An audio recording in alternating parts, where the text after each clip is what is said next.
Baik, terima kasih atas kesempatan yang diberikan kepada kelompok kami. Saya atas nama Kaila Kaja dan teman saya Tiara Riwo.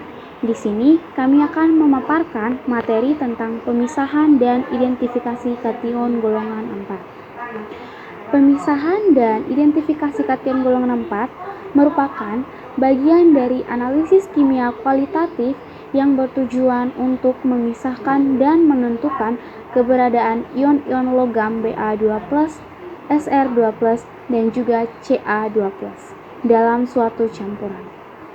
Ketiga kation ini termasuk golongan alkali tanah yang memiliki sifat mirip, sehingga diperlukan tahapan khusus agar dapat dibedakan dengan jelas. Yang pertama, pengertian. Pemisahan adalah proses memisahkan masing-masing kation dari campuran berdasarkan perbedaan sifat kimia, terutama kelarutan senyawa yang dibentuknya. Sedangkan identifikasi adalah proses mengenali jenis kation tersebut setelah dipisahkan, menggunakan reaksi khas atau pengujian tertentu. Kedua proses ini saling berkaitan dan harus dilakukan secara berurutan. Dasar utama pemisahan kation golongan 4 adalah perbedaan kelarutan garam, khususnya garam sulfat dan oksalat. Ba2+ memiliki kelarutan paling kecil sehingga paling mudah mengendap. Sr2+ memiliki kelarutan sedang, sedangkan Ca2+ paling mudah larut. Perbedaan ini dimanfaatkan untuk memisahkan kation secara bertahap dari yang paling mudah mengendap hingga yang paling sukar mengendap. Yang ketiga adalah pereaksi yang digunakan. Beberapa pereaksi penting dalam proses ini, antara lain larutan sulfat seperti H2SO4 atau NH4-2SO4 untuk mengendapkan Ba2+ dan Sr2+, serta NH4-2C2O4 atau amonium oksalat untuk mengendapkan Ca2+. Selain itu, digunakan juga pereaksi identifikasi seperti K2CrO4 untuk Ba2+ dan uji nyala untuk membedakan masing-masing kation berdasarkan warna. Selanjutnya, kita akan masuk di dalam proses pemisahan. Larutan sampel yang mengandung campuran kation pertama-tama ditambahkan pereaksi sulfat. Ba2+ akan langsung membentuk endapan putih, BaSO4, karena sangat sukar larut. Kemudian dipisahkan melalui penyaringan. Filtrat yang tersisa masih mengandung Sr2+ dan Ca2+. Selanjutnya, kondisi larutan diatur, misalnya dengan penambahan pereaksi lebih lanjut atau perubahan pelarut seperti alkohol, sehingga Sr2+ mengendap sebagai SrSO4.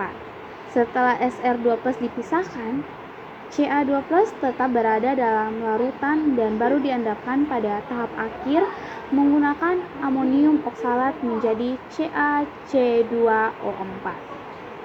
Materi selanjutnya akan disampaikan oleh teman saya, yaitu Tiara Riwo. Kepada Tiara, saya persilakan. Baik, selanjutnya saya akan menjelaskan tentang proses identifikasi. Nah, setelah masing-masing kation terpisah, dilakukan pengujian untuk memastikan identitasnya. Ba2+ dapat diidentifikasi dengan penambahan K2CrO4 yang menghasilkan endapan kuning BaCrO4, serta uji nyala berwarna hijau kekuningan. Sr2+ dikenali melalui uji nyala berwarna merah karmin dan pembentukan endapan SrSO4. Ca2+ diidentifikasi melalui pembentukan endapan putih CaC2O4 dan uji nyala berwarna merah bata. Nah, reaksi-reaksi ini bersifat khas sehingga membantu memastikan keberadaan masing-masing ion. Sebagai contoh yaitu, jika suatu larutan mengandung Ba2+, Sr2+, dan Ca2+, maka saat ditambahkan NH4-2SO4 akan terbentuk endapan BaSO4 terlebih dahulu. Setelah disaring, larutan sisa diproses kembali hingga Sr2+ mengendap. Terakhir, Ca2+ diendapkan dengan NH4 2C2O4. Setelah itu, uji nyala kemudian dilakukan untuk memperkuat hasil identifikasi. Tujuan utama dari pemisahan dan identifikasi ini adalah untuk mengetahui secara pasti jenis kation golongan 4 yang terdapat dalam suatu sampel, baik secara kualitatif maupun sebagai langkah awal sebelum analisis lebih lanjut.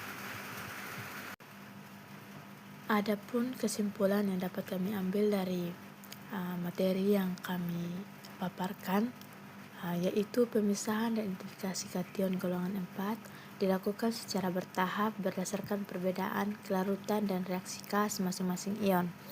Dengan metode ini, ion Ba2+, Sr2+, dan Ca2+ dapat dipisahkan dan dikenali secara jelas meskipun awalnya berada dalam satu campuran. Demikian presentasi kami mengenai pemisahan dan identifikasi kation golongan 4. Kami berharap materi yang telah disampaikan dapat menambah wawasan dan pemahaman. Apabila terdapat kekurangan, kami mohon maaf. Terima kasih atas perhatiannya.